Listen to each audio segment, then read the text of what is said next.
Team बनाई जानी चाहिए जो रॉयल्टी ले, और रॉयल्टी के अंदर बहुत धांधली है।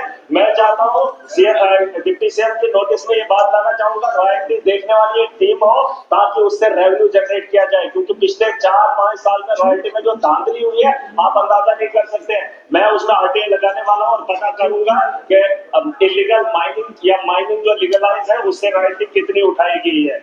और मैं डिप्टी सीएम साहब से उम्मीद करूंगा कि आने वाले बजट में इजाफे में माइनिंग का एक बहुत बड़ा योगदान रहना चाहिए। सर पीडब्ल्यूडी की बात है, टेंडरिंग टाइम पे नहीं होती है, जिस तरीके से हमारे एक दोस्त ने कहा, बहुत अच्छी बात कही, 3 महीने के अंदर हमारे काम होते हैं, लेकिन जब टाइम पे टेंडरिंग नहीं होती है तो काम शुरू ही नहीं होते हैं, ना वो कभी खत्म होते हैं। और उसके अलावा सर क्वालिटी ऑफ वर्क, इसमें आरएनबी हो या पीएमजीएसवाई हो, सर सरकार रोड बनाना चाह रही है, मुआवजा दे ही नहीं रही है, पुरानी जमीनों का मुआवजा अभी तक नहीं मिला, और नई जमीन कहते हैं कि स्टेट लैंड होगी तभी निकलेगी, फॉरेस्ट क्लियरेंस नहीं मिलती है, कई सालों से फॉरेस्ट क्लियरेंस की वजह से आज तक रोड नहीं बने। मैं चाहता हूँ इस ऐवान से, इस सदन से वो काम हो, लोगों की आप मलकियत जमीनें छीन रहे हैं, उनके मकानातों को उजाड़ दिया, कई सालों से मुआवजा उनका नहीं दिया, लेकिन जंगलात आने की वजह से जंगलात की क्लियरेंस नहीं ला पाते हैं। मैं इस हाउस से उम्मीद करूंगा कि जंगलात का डिपार्टमेंट सरकार का है, और सरकार अगर इजाजत नहीं देती है, कहीं न कहीं ये कमजोरी है सर हमारी। उसके अलावा सर डिप्टी सीएम के नोटिस में लाना चाहूंगा, शेख साहब का भी एक सपना था, मुफ्ती सईद साहब का भी एक सपना था, डोडा और वो जो कश्मीर की ओर जाती है, घाटी की ओर जो हमारा रोड जाता है उसे नेशनल हाईवे के लिए, मैं चाहूंगा सुरेंद्र जी जो है उसमें थोड़ा सा अपना योगदान दें ताकि कश्मीर के साथ हम लोग मिले। उसके अलावा सर लेबर एम्प्लॉयमेंट की जहां तक मैं बात बताना चाहूंगा, मजदूर तबका बहुत है सर। आज मैं कल की बात बता रहा हूँ, कल होली का दिन था, महाकुंभ में मेला था, मेरे 2 नौजवान सर अजीत कुमार और विजय शर्मा, जिनके बारे में मैंने यूपी सरकार से उम्मीद की थी, रात को उन्होंने लाश ली थी, जिनकी उम्र एक की 20 साल है और एक की 21 साल है, रोजगार मांगने के लिए गए थे, उम्मीद से गए थे, वहां पर बहुत होगी, लाश भी नहीं ले आए सर हम। मैं कहना चाहता हूँ लेबर के बारे में कि इनके वेजेस को यहाँ पर बढ़ाया जाना चाहिए। हमारे यहाँ कश्मीर की कंपनी, कश्मीर के अंदर जो कंपनी काम कर रही है, प्रोजेक्ट बना रही है, वहां पर अगर 40,000 या 30,000 एक लेबर को तनख्वाह मिलती है, सैलरी सर, और वही हमारे खिताई चनाब के अंदर, जम्मू डिवीजन के अंदर कुछ लोग ठेकेदारी कर रहे हैं, और वही कंपनी, वही काम, वही प्रोजेक्ट, और उस आदमी को 15,000 दिया जा रहा है, 25,000 का घोटाला, ऊपर से ठेकेदारी हो रही है। मेरे पास सारे सबूत है, मैं इस ऐवान में उन्हें क्षमा भी करूंगा, एजेंसीज को भी दूंगा। कहां से हमारा जो है नौजवान सर तरक्की करेगा, कहां से हमारा जम्मू कश्मीर खुशहाली की ओर बढ़ेगा, जहां के नौजवान काम भी करता है उससे उसका कमाया हुआ रोजगार भी छीना जा रहा है। आप लेबर और एम्प्लॉयमेंट की बात क्या भी करें, मैं सर इस ऐवान से उम्मीद करूंगा इसमें थोड़ा सा बेहतर माहौल बनाया जाए, और लोगों के ये जो नौजवान है उनके बारे में सोचा जाए, और हमारे यहाँ जो प्रोजेक्ट है लोकल लेवल पे, लोकल्स को जो है सब प्रायोरिटी मिलनी चाहिए। हमारे इलाके के अंदर पावर प्रोजेक्ट बनने जा रहे हैं, प्रोजेक्ट बनने जा रहे हैं,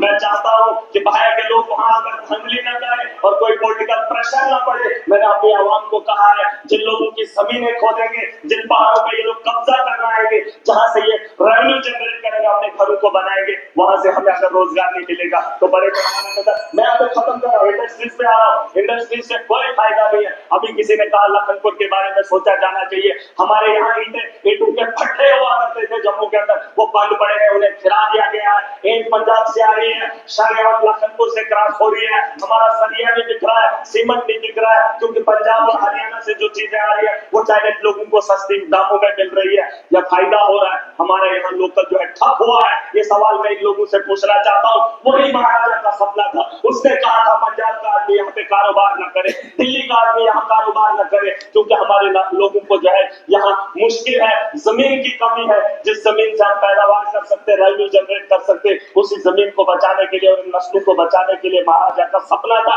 जिस सपने को तोड़ा गया और ये लोग तालियां बजाने लगे। मैं खत्म कर रहा हूँ सर, मैं बात खत्म कर रहा हूँ। और सर मोदी सरकार ने कहा कि नौजवानों को रोजगार के लिए हम लोन लाएंगे, लोन भी दिया पिछले 10 साल से, सर पैसा बांटा जा रहा है, बताया था कि ये लोग सब्सिडी देंगे, उन लोगों ने वो पैसा वापस भी किया, उनकी सब्सिडी नहीं आई, डिप्रेशन का शिकार है, न लोन अदा कर पा रहे, उस उम्मीद में है कि हमारा पैसा कब वापस आएगा। सरकार सर बात खत्म ही करूंगा। मैं चाहूंगा इन लोगों को अपलोड करोगे टाइम मिलेगा।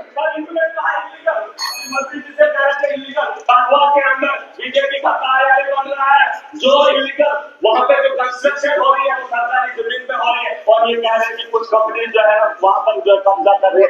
इनके तौर पर ये सारी चीजें हुई है, इनको सवाल पूछने का कोई अधिकार नहीं है। ऑटो की एम्बुलेंस कठुआ में चल रही है जिसकी स्पीड 30 किलोमीटर है, 30 किलोमीटर उसमें जो है जम्मू के आसमान में पहुंचेगा 30 किलोमीटर की स्पीड से जो है ये लोग नहीं चलेंगे सर। Thank you. बैठो बैठो,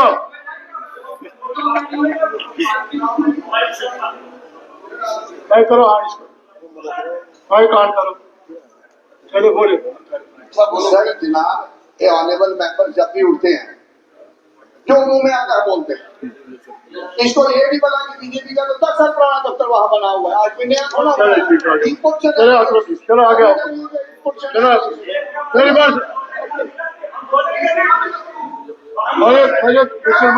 मिस्टर मलिक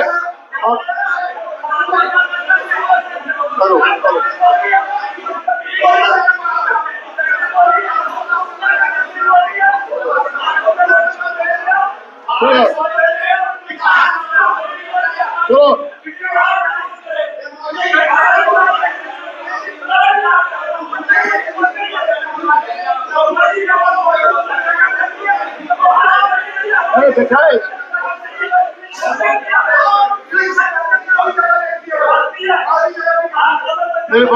श्यामला जी, मेरी बात सुनिए। मैंने तो कहा ऐसा मत कहिए जिससे कि कोई किसी का दिल मजबूर हो जाए, ऐसी बात मत करो। कंस्ट्रक्टिव काम करो, किसी को पर्सनल अटैक करना अच्छा नहीं है। अब ठीक है, आपने बोला, अब बैठे, अब तो खाए होंगे।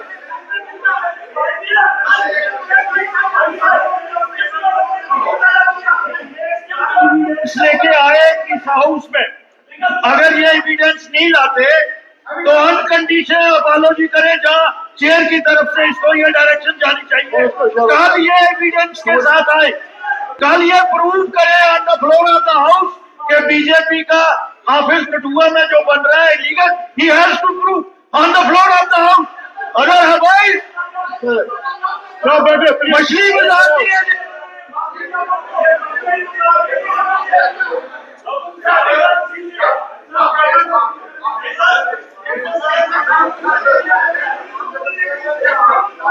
एक मिनट, जब ये ऑफिस बने थे तो सेंटर से हमें पूरी डायरेक्शन, कोई भी हमारा ऑफिस कहीं स्टेट लैंड पे नहीं बनना चाहिए। लैंड परचेज की है, बाकायदा उसकी म्यूटेशन हुई है। अगर इसका ये सबूत लाते हैं ठीक है, नहीं तो ये फ्लोर ऑफ द हाउस पे इसको सबूत करना होगा और इसको सस्पेंड करना होगा यहाँ से। मैं बता दूं एक बात सुनिए आप।